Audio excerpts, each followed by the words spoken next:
No Rio de Janeiro, a sensação térmica chegou a Repete 60. o pecado e o diabo. As chances de vencer o aquecimento global para nossa vida. Não é o fim do mundo. Um podcast em tempo de apocalipse climático e existencial. Alô, alô, está começando mais um episódio do Não é o Fim do Mundo, seu podcast em tempos de apocalipses, todos os possíveis e imaginários. Aqui é a Joalac do Rio, com a minha amiga Nina Lemos, que está em Berlim. Aconteceu, gente. Eu consegui sair do cativeiro. Mas sabe o que é louco? Como eu sou muito neurótica, agora que eu saí do cativeiro, eu não tô feliz aqui não, tô achando uma droga, Jô. E, Jô, pra aumentar a minha melancolia, né, porque a melancolia, ela aumenta muito quando 4 da tarde começa a escurecer, né? E manhã é só depois das 7h30, mais ou menos. São muitas poucas horas de luz e mesmo assim é um cinza, né? A gente fica melancólico. E nesses dias eu tô muito mal, e acho que você também, acho que todas as mulheres que estão nos ouvindo, por causa dessa onda de feminicídio no Brasil, né? É chocante, realmente é uma epidemia, como falam, né? Pra gente só relembrar, vamos relembrar os casos, alguns dos casos, né, que aconteceram essa semana, só pra gente colocar a bola pra jogo, assim. Na sexta-feira teve aquele caso terrível do Cefet, em que 2 mulheres foram assassinadas, duas funcionárias do Cefet foram assassinadas por um funcionário também do Cefet, e ele estava afastado de lá em outro trabalho, justamente porque ele não estava aceitando ser chefiado por mulheres, né? Então teve esse assassinato. E não deu nem tempo de se recuperar desse horror do Cefet, que eu acho que nos atingiu muito, né? Depois a gente comenta, e a gente viu imagens horríveis, tenebrosas, que ninguém merecia ver, que isso não podia ter acontecido, que foi da mulher que foi arrastada por um carro por 1 quilômetro. Ela teve as pernas amputadas após ser atropelada e arrastada. Seu agressor é o ex-namorado Douglas Alves da Silva, que teria uma crise de ciúme, que é sempre essa desculpinha. E, na verdade, eles nem nunca tiveram um relacionamento sério. Não que isso justifique, porque nada justifica. E tem mais, né? E tem mais. O Calvo da Campari foi preso, porém já foi solto por espancar a sua namorada com mais de 11 marcas no corpo dela de agressões diretas, né? Então, assim, não é que alguma agressão que ela caiu em algum lugar. Num caso, inclusive, que foi documentado com imagens terríveis, né, Nina? E não para por aí. O que a gente tem? Mais uma notícia de um homem que atirou numa mulher numa pastelaria em São Paulo com 2 armas diferentes, deu 6 tiros. Que seria também um caso aí de um ex. Isso é o que está noticiado, né? Porque tem muitos outros casos e que não estão aqui. A gente está falando dos casos que estão na mídia. Essa semana, a gente está gravando hoje na terça-feira, e, de fato, o Brasil teve um surto nos últimos dias de violência contra a mulher. E violências toda violência é cruel, né? Mas casos com muito requinte de crueldade que nos deixam especialmente mal, né, Jô? E a gente achou que não é um podcast. A gente tem todo um histórico feminista, a gente fez 2 Neurônio, né, eu trabalhei na TPM por muitos anos e tal, mas esse podcast não é a linha principal, esse tema. Mas a gente achou que dessa vez esse era o tema, porque isso é o fim do mundo.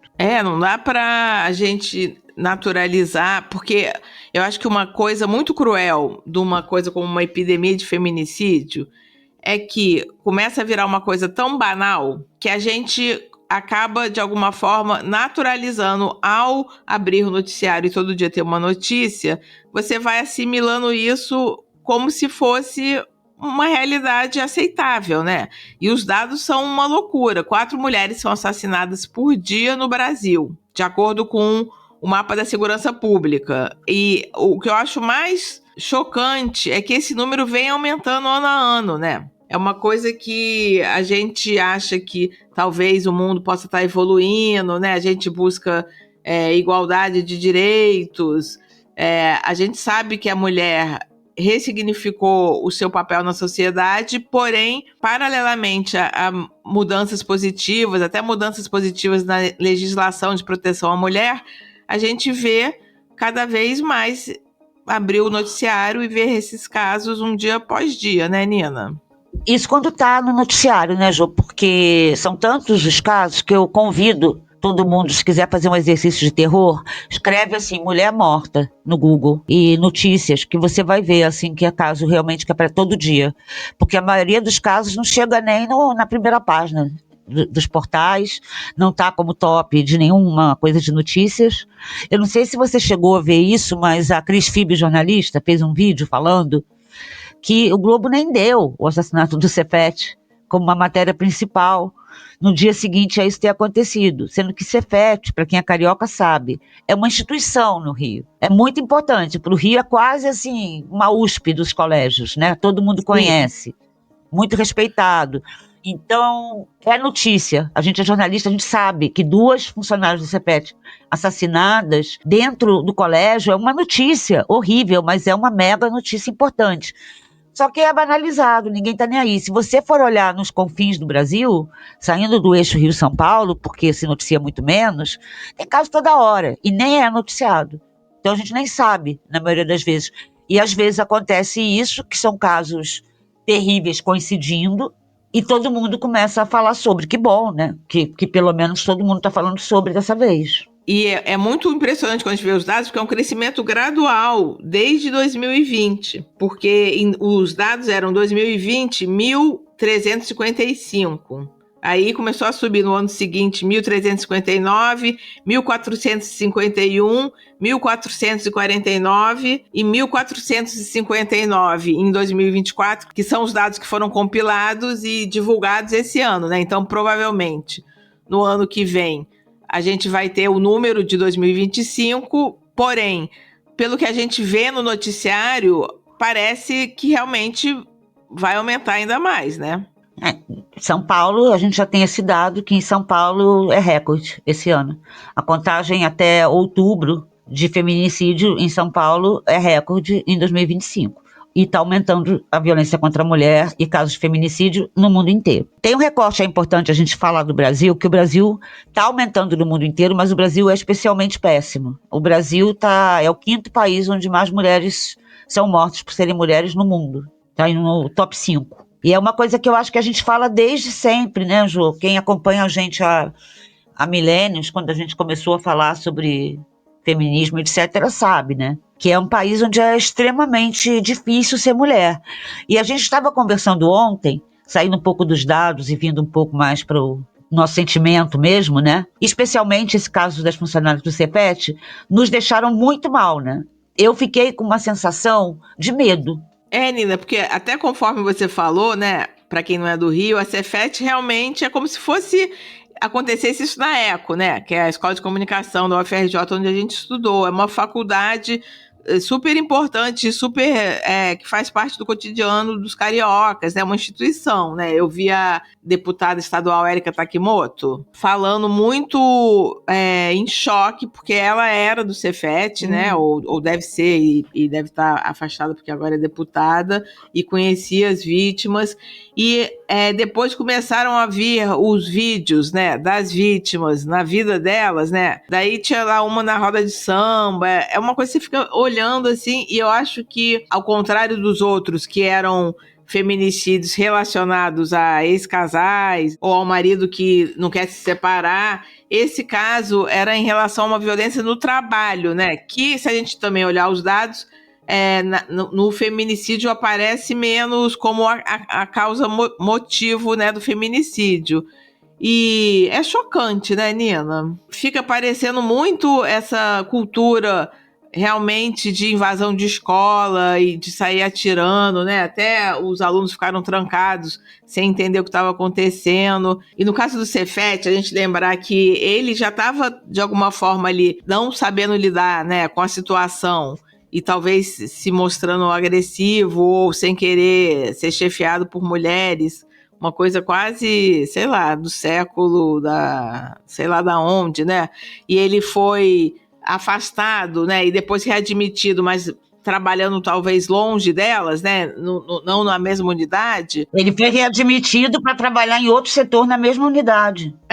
E daí realmente olha como uma falsa sensação de uma segurança, né, como se o RH tivesse conseguido uma solução para um caso e que termina dessa forma, né? E, de novo, a gente está falando do Cefet, um colégio federal, a gente não está falando de uma lojinha da esquina, né? Uma instituição que deveria saber, que a gente espera que soubesse lidar melhor com uma coisa dessas.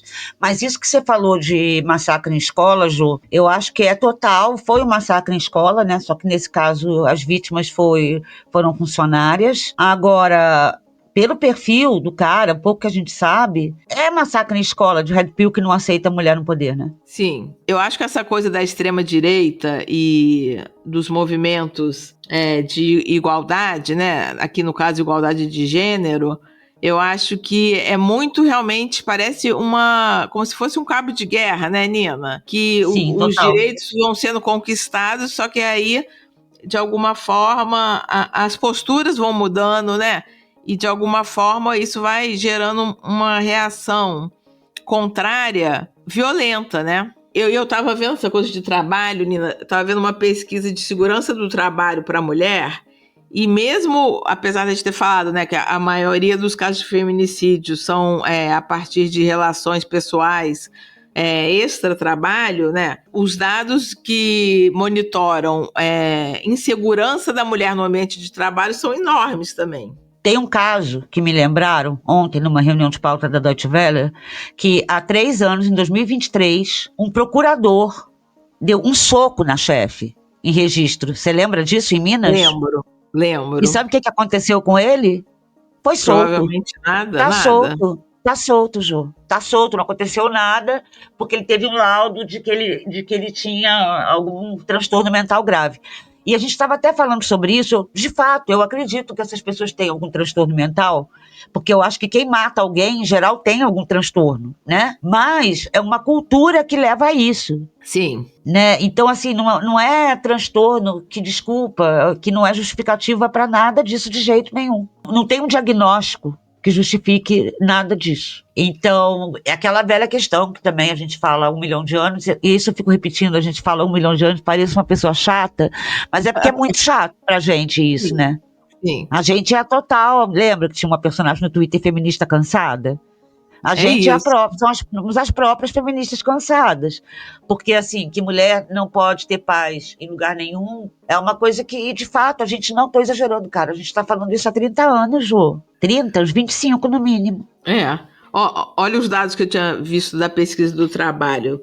Uma pesquisa que mostrou que 49% das mulheres brasileiras estão preocupadas com a própria segurança no trabalho, durante o trajeto ao trabalho também, e quando elas estão viajando.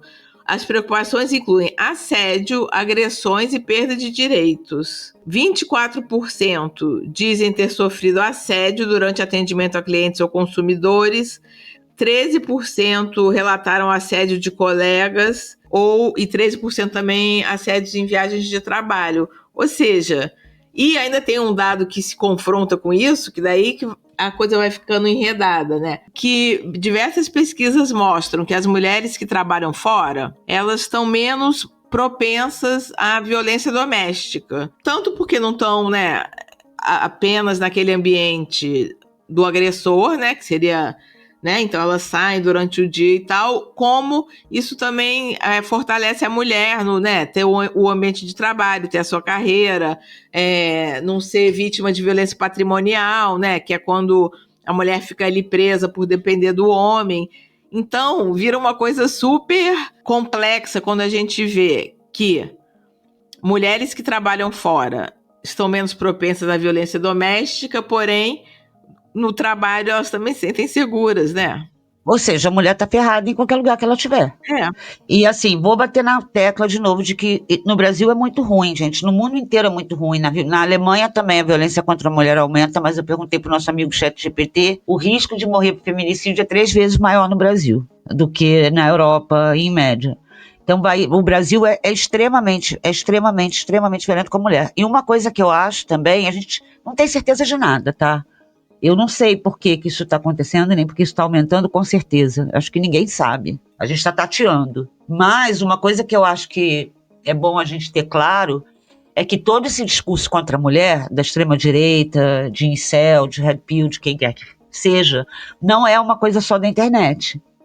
Porque tem esse papinho de que quando a gente é atacada na internet, quando a gente recebe ameaças de morte na internet, as pessoas falam, é um robô. Isso é só no Twitter, isso é só rede social. Não, não é. Isso é violência real, né? Porque a ameaça já é violência. E eu acho que esses aumentos também mostram que essa coisa não fica restrita online. Ela vai pra rua. Todo esse ódio às mulheres que tem sido, aditivado, e muito lucrado com ele, as big techs lucram, os coaches lutam, a extrema-direita luta, Bolsonaro lucra, Nicolas Ferreira. Eu posso enumerar 1 milhão de pessoas até o fim do podcast que lucram com ódio às mulheres aqui. É um negoção odiar mulheres. E isso dá resultado de morte. Sim, não estou falando que essa é a única explicação, porque não tem uma única explicação, né?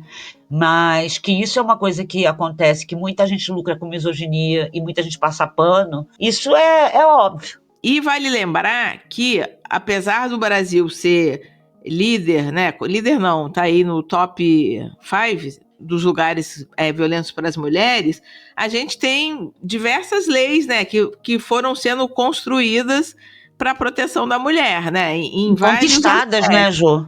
E conquistadas. Agora, realmente, se essas leis também não conseguem ser cumpridas, né? Porque, e realmente, por exemplo, no caso que você estava falando do procurador, se não aconteceu nada, né? Você fica quase descrente também.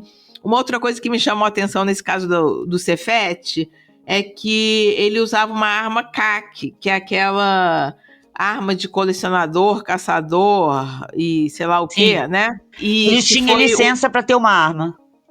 E a gente sabe que durante o governo Bolsonaro isso explodiu.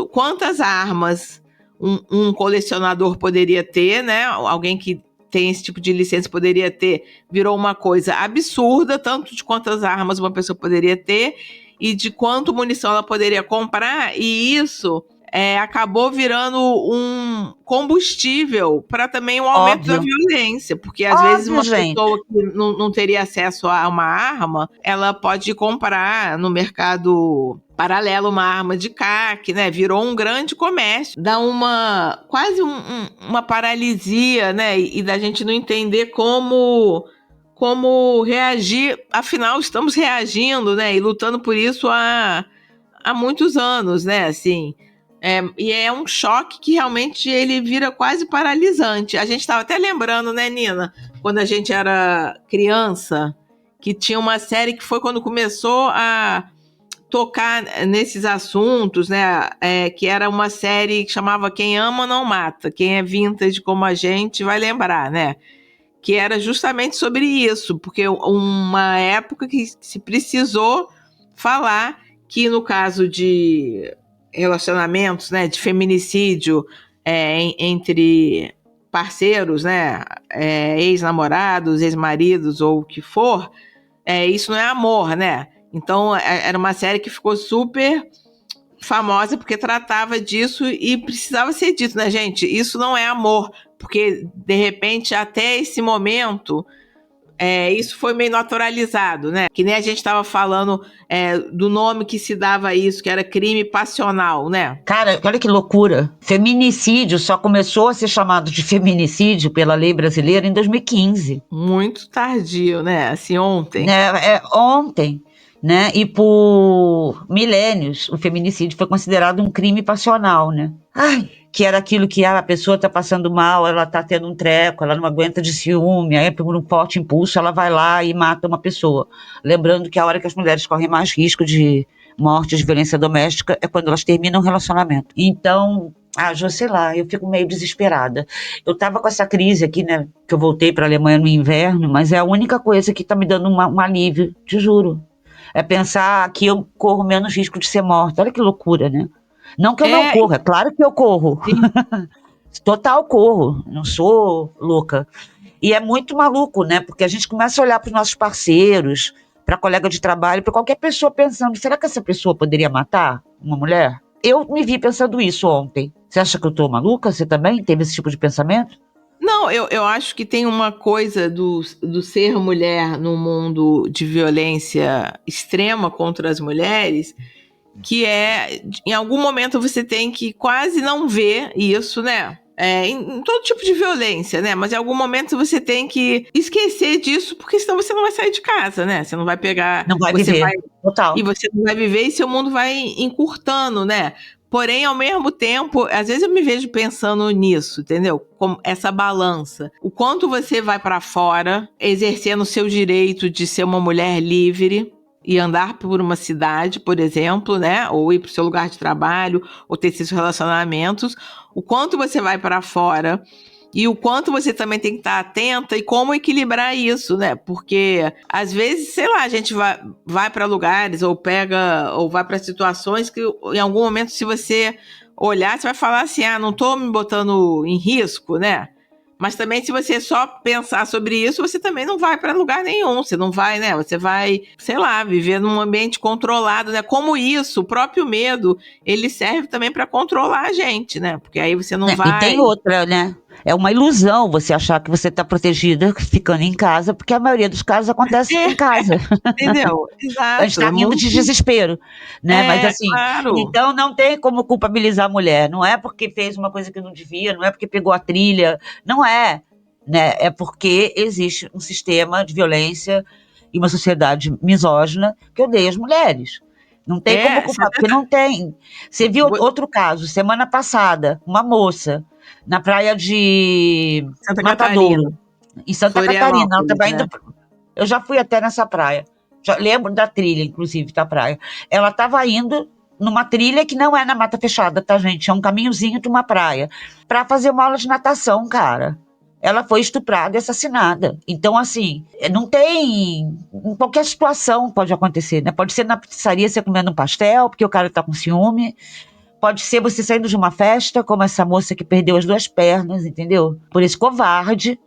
Agora, quanto uma pessoa tem que odiar uma mulher por andar 1 quilômetro com ela embaixo do carro, Jô? Porque isso não é só vontade de matar, isso é pior, né?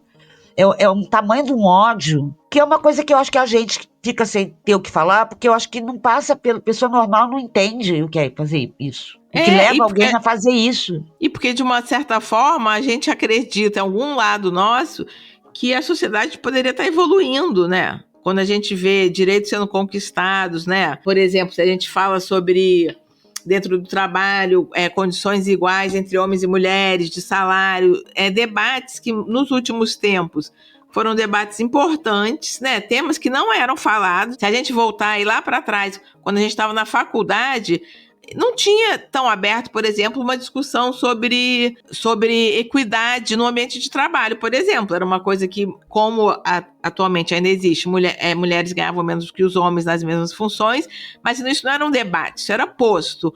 E se a gente pensar ao longo da nossa vida, né, a gente pensando a partir da nossa vivência, nesses últimos anos, essas questões foram vindo à tona, sendo debatidas, sendo criadas leis, né?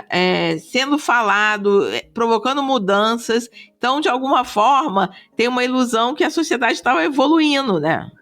Mas aí, quando evolui, vem a contra-resposta, que é a extrema-direita, né?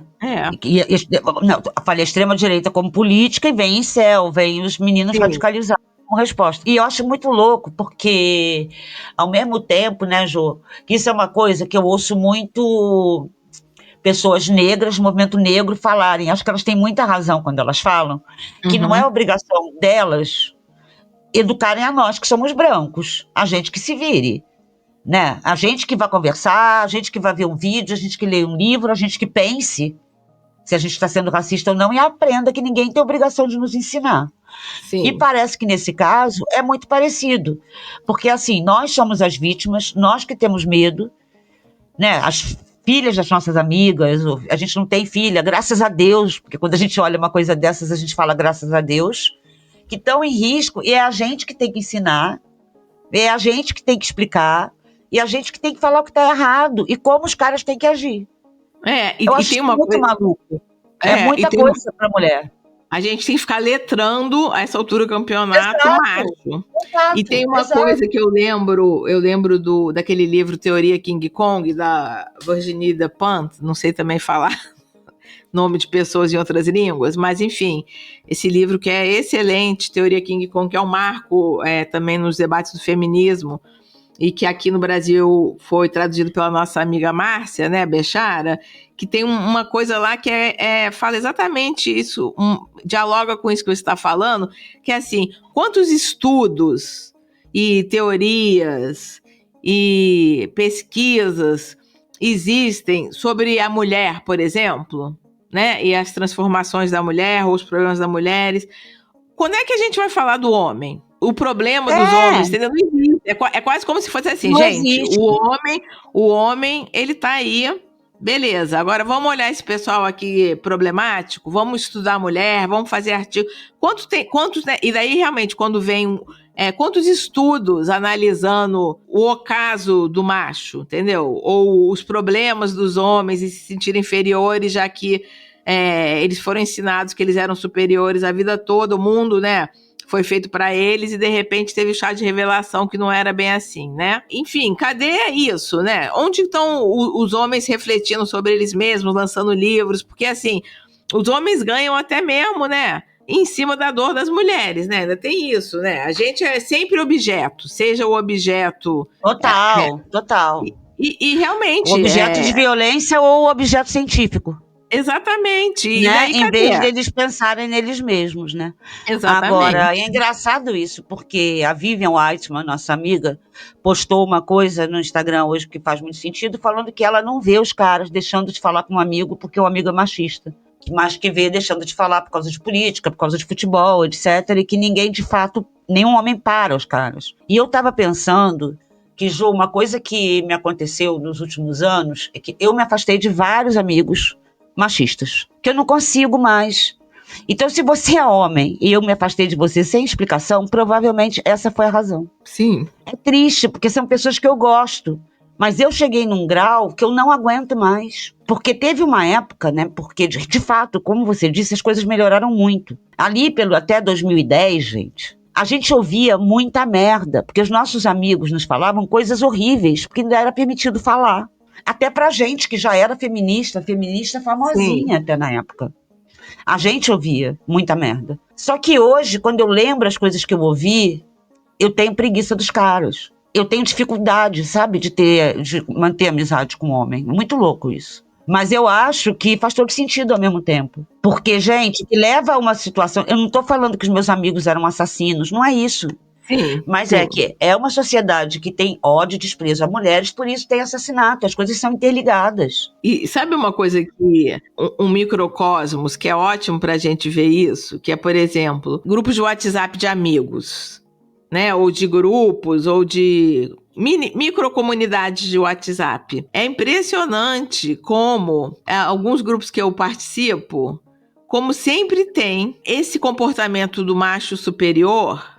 E a gente está falando aqui de grupos onde existem os famosos esquerdomachos, né? Grupos de esquerda, né? Pois somos de esquerda, temos amigos de esquerda e é sobre isso.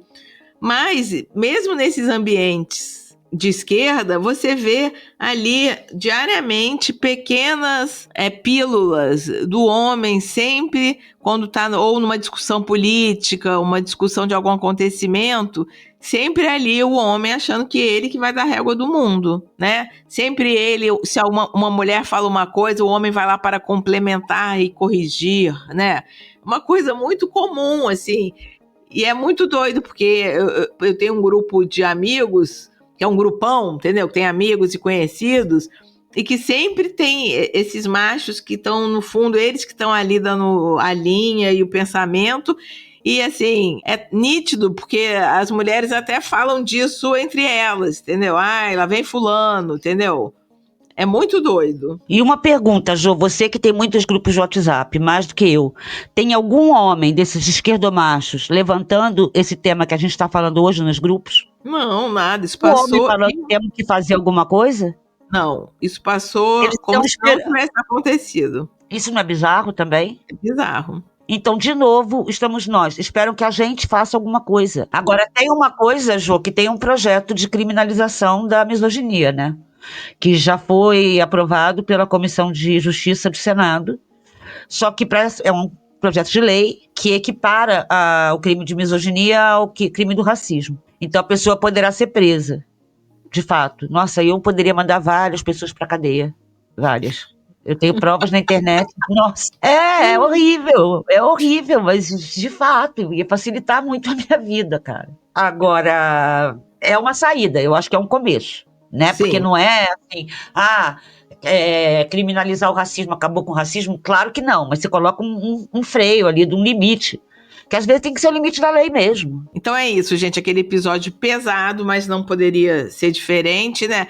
Tinham muitas outras coisas que a gente queria falar. Só pra gente astralizar um mínimo, Nina. Você viu o prefeito de Londres fazendo uma propaganda, uma meia-culpa, tomando Guaraná. Então, assim, se depois de todo esse peso você quiser espairecer, veja esse vídeo nas redes sociais, porque ele tomou Guaraná quente, parece, e falou que era ruim, e aí pegou mega mal diplomaticamente, a Janja mandou pra ele um Guaraná, ele bebeu gelado, fez um vídeo hilário, né? Fiquei super apegada ao prefeito, agora é muito maravilhoso, né? O vídeo é muito bom, a equipe dele também de mídia social foi ótima, porque eles colocam, né, que eles receberam de ódio da internet. Tem um que eu amo, que é Justice for Guaraná.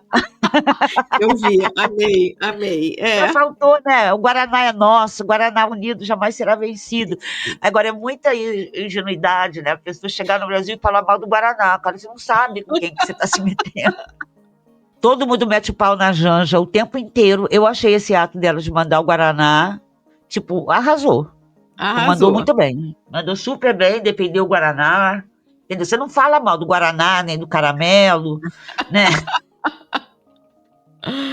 Então é isso, gente. Até a próxima semana. Esperamos com notícias melhores e sigamos, né, Nina? Não tem jeito, né? Sigamos tristes. Porque a gente tá triste e acho que a gente tem que viver também esse luto, né, Jô? Não tem como a gente ver uma sequência de horror dessas e ficar de boa. A gente fica triste, fica com raiva e normal. Então sintam raiva também e vamos tentar mudar essas porcaria. É isso. No Rio de Janeiro, a sensação térmica chegou a Repete o 60. pecado e o diabo. As chances de vencer o aquecimento global para a nossa vida são Não é o fim do mundo. Um podcast em tempo de apocalipse climático e existencial.